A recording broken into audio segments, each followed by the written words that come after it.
हरि ओम। हम लोग श्री रामचरितमानस में अयोध्या कांड देख रहे हैं और पिछले सत्र में हमने देखा कि भगवान राम जहाँ वन में थे वहाँ पर पहले तो भरत और सारे अयोध्यावासी जो बहुत सारे लोग पहुँच गए थे। अब उसके बाद उनको समाचार मिला है कि महाराज जनक भी आए हैं वहाँ पर और उनकी मंडली भी, उनके साथ जो लोग जनकपुर से आए हैं वे सब भी यहाँ पर पहुँच गए हैं। तो जब पहुँचते हैं उसके बाद कैसे वो लोग मिलते हैं, फिर क्या होता है, चलिए इस सत्र में देखते हैं हम लोग। तो विषम विषाद त्वरावती धारा, भय ब्रह्म भवर अबर्त अपारा, केवट बुद्धि विद्या बड़ी नावा, सकई न खेई एक नहीं आवा। ये एक ऐसी चौपाई है जो लगभग अनादिकाल से मनुष्य या हम लोगों पर लगती आती है। कैसे? तुलसीदास जी लिखते हैं कि भयानक विषाद शोक, भयानक विषाद ही उस नदी की तेज धारा है। क्या होता है हमारे जीवन में? हमारे जीवन में हम सभी बिल्कुल बचपन से लेके कभी शुरू बिल्कुल आरंभ में जो शारीरिक कष्ट होते हैं बच्चे को, वो वहाँ से लेके और बिल्कुल जीवन अंत के समय वृद्धावस्था में, तब पुनः शारीरिक कष्ट, मानसिक कष्ट सब खेल लेते हैं। तो विभिन्न प्रकार के कष्ट, दुख और विषाद हमें जीवन भर घेरे रहते हैं। हमारा जीवन उसी नदी की तेज धारा में बहा जाता है। भय और भय भ्रम उसमें भंवर है। भय, कभी भय के भंवर में घूमते हैं हम लोग, कभी भ्रम की भंवर में घूमते हैं। और विद्वान जो हैं, जो लोग सोचते हैं, समझते हैं, विचार करते हैं चीज़ों पे, वो लोग मल्लाह हैं। वो मल्लाह हैं मतलब इस धारा में जो नाव सहारा दे सकती है उसके मल्लाह विद्वान या विद्वता है या बुद्धि की बात है। और विद्या ही बड़ी नाव है, मतलब विद्या वो नाव है जिसके सहारे से हम आगे बढ़ सकते हैं। लेकिन बात क्या है, हम उसे खे नहीं सकते, परंतु वैसे खे नहीं सकते मतलब नौका को चला नहीं सकते। उसके जो मल्लाह जो उसके खेने के लिए जो होते हैं पतवार, उन पतवारों का ठीक से प्रयोग नहीं कर सकते। क्यों? क्योंकि किसी को अटकल नहीं आती, किसी को पता नहीं कैसे करें। सकई न खेई एक नहीं आवा। तो पता है, बुद्धि सबके पास है, भगवान ने बुद्धि सबको दी है, लेकिन भय और भ्रम के भंवर में घूमते रहते हैं और अपना मार्ग नहीं निकाल पाते हैं। तो ये स्थिति तुलसी क्या कह रहे हैं? तुलसी कह रहे हैं कि जो अयोध्यावासी और जनकपुरवासी वहां पर सारे हैं, पहुंच गए हैं, तुलसी उनकी स्थिति बता रहे हैं, पर ऐसा लगता है कि उनकी स्थिति नहीं बता रहे हैं, हमारी स्थिति भी तो वही है। और आगे कहते हैं, वंचर कोल की रात बिचारे, थके बिलोक पति के ही हारे, आश्रम उदधि मिली जब जाई, मनहु उठे अम्बुद अकुलाई। वन में विचरने वाले बेचारे कोल की रात यात्री हैं जो उस नदी को देखकर हृदय में हार कर थक गए हैं। मतलब उन्होंने तो मार्ग ही छोड़ दिया है। वो तो नदी में, जो नदी से छोड़ के वो तो जमीन पर आ गए हैं, धरती पर आ गए हैं, और वो उन्होंने सब बंद कर दिया। वो कोई भी प्रयास नहीं करते, ना भक्ति का ना बुद्धि का। और यह करुणा नदी, ये सारी जो लोगों की, जो इतने सारे लोग कोल भील और अयोध्यावासी और जनकपुरवासी सब मिले, तो क्या हुआ? कहाँ मिली जाके? ये सब कामदगिरि पर्वत पे मिले। कहाँ पर मिले? तो ये जो आश्रम है, भगवान का आश्रम है, वो समुद्र है जिसमें हम सारे लोग जाके मिलते हैं। कितनी सुंदर उपमा दी है, आनंद आ जाता है बिल्कुल। अब आगे कहते हैं, शोक बिकल दोराज समाजा, रहा न ज्ञान ननु धीरज लाजा, भूप रूप गुणशील सराही, रोवहि शोक सिंधु अवगाही। जब दोनों राज समाज आपस में मिले तो दोनों शोक से व्याकुल हो गए। कैसे? क्योंकि दोनों के दुख का कारण कौन है? भगवान राम जी। और भगवान राम जी क्यों दुख का कारण है? क्योंकि भगवान वन में बैठे हैं, भगवान को कोई कष्ट नहीं है।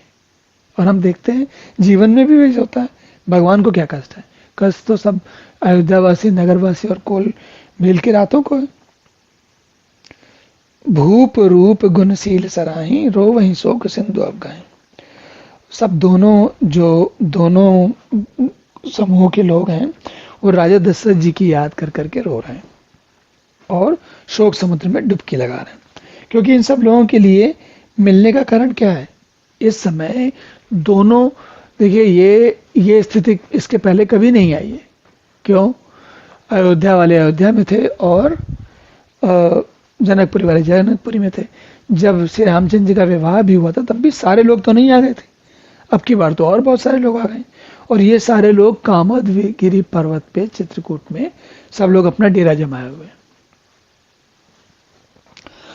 तो आगे तुलसी कहते हैं, अवगाहि शोक समुद्र सोचहि नार निर्व्याकुल महा, दय दोष सकल सरोस बोलहि बाम विधि कीन्हो कहा, सुर सिद्ध तापस जोगी जन मुनि देख दशा विदेह की, तुलसी न समरत कोई जुता तरि सके शरीर स्नेह की।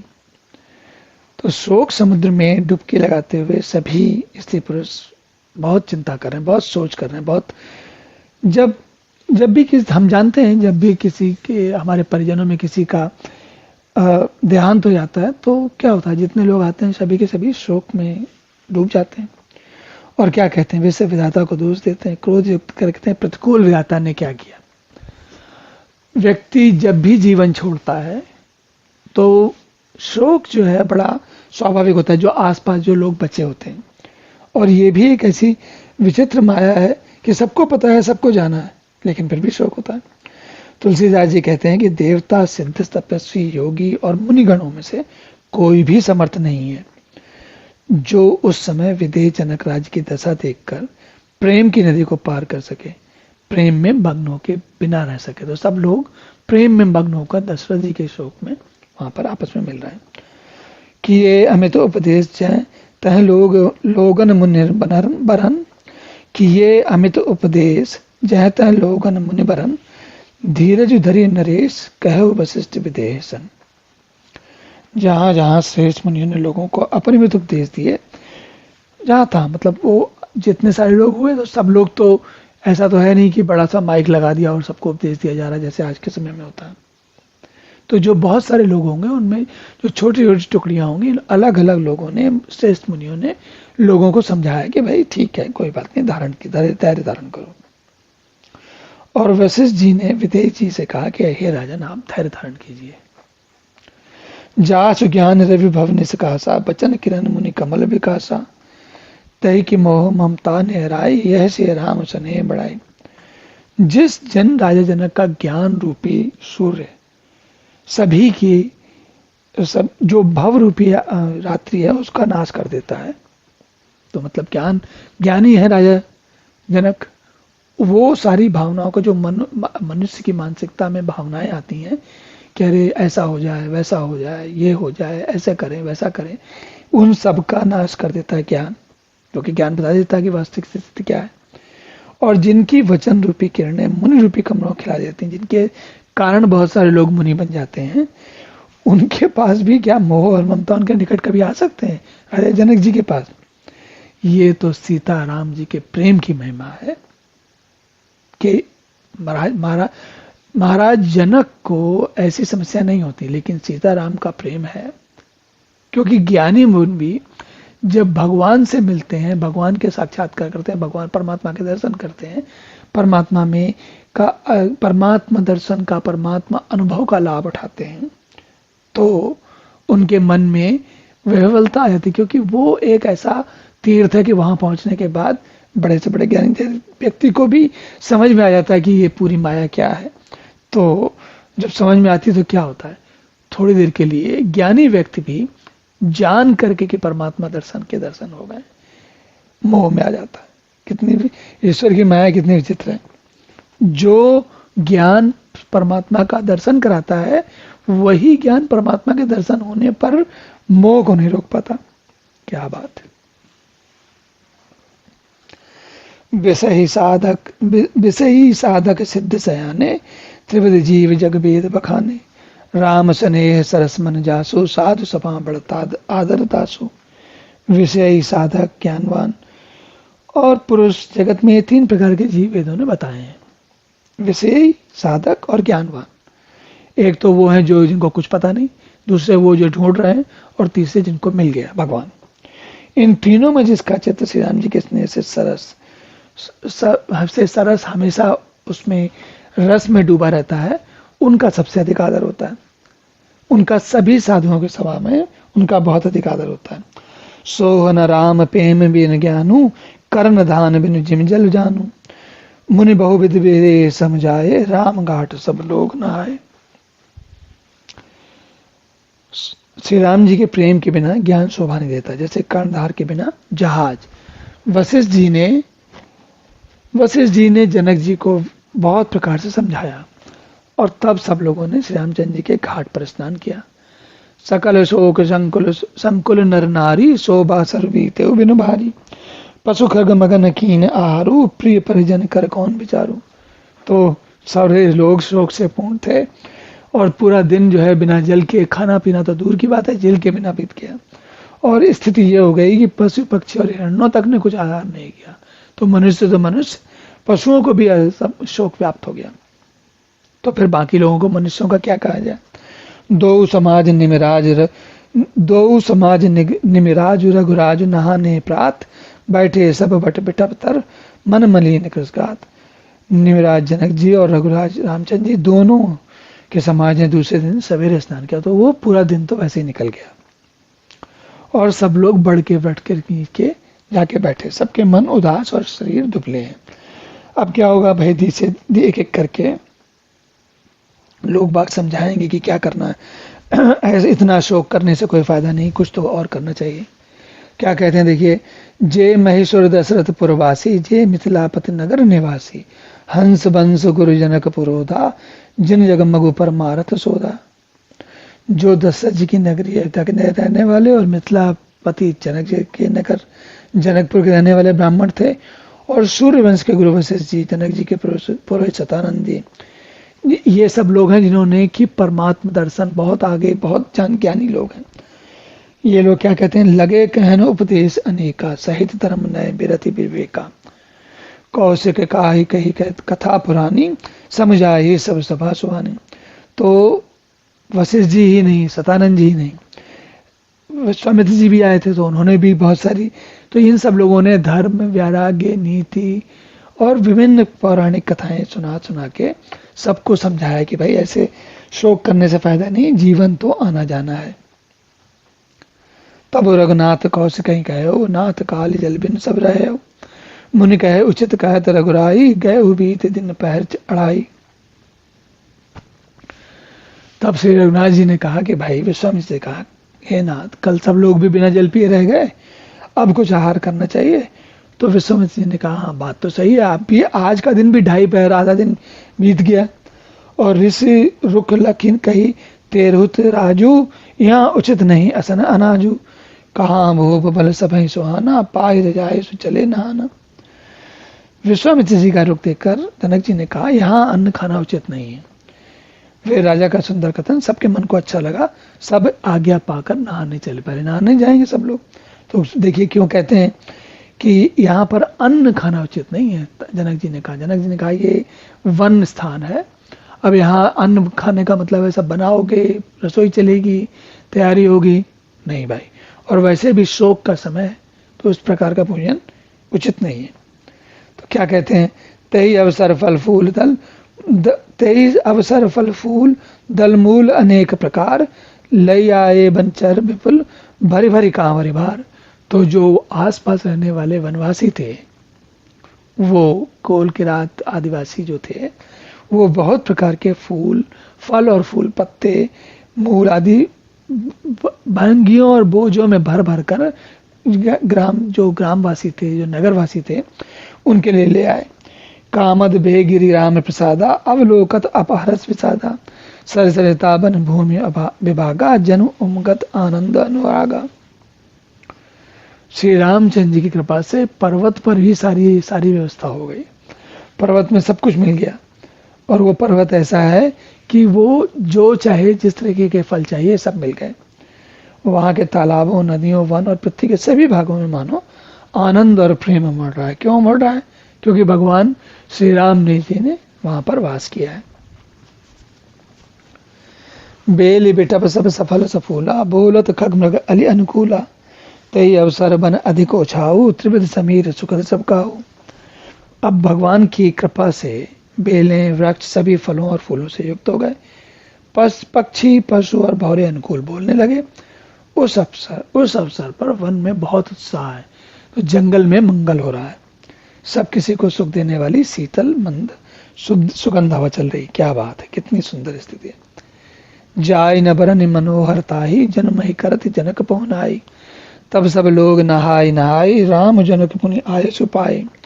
देख देख तरवर अनुरागे, जहता पुरजन उतरन लागे। दल फल मूल कंद विधि नाना, पावन सुंदर सुधा समाना। वन की जो मनोहरता उसका वर्णन नहीं किया सकता, मानो पृथ्वी जनक जी की पहुनाई कर रही है। तब जनकपुर वासी सब लोग नहाकर श्री रामचंद्र जी, जनक जी और मुनि की आज्ञा पाकर, सुंदर वृक्षों को देखकर प्रेम में भरकर जहां था उतरने लगे। सब इधर उधर बैठने लगे और अनेक प्रकार के फल मूल कंद सब खाने लगे। सादर सब कहें राम गुर, पठे भरी भरी भार। पूज पितर सुर अतिथि गुर, लगे करन फरहार। सब लोग फलहार करने लगे और श्री रामचंद्र जी ने, गुरु वशिष्ठ जी ने सबके पास अलग अलग प्रकार के फल फूल पहुंचा दिए। ए विदिवासर बीते चारी, राम निरख नर नारी सुखारी। दुई समाज असिर चुमन माही, बिनु से राम फिरब बल नाही।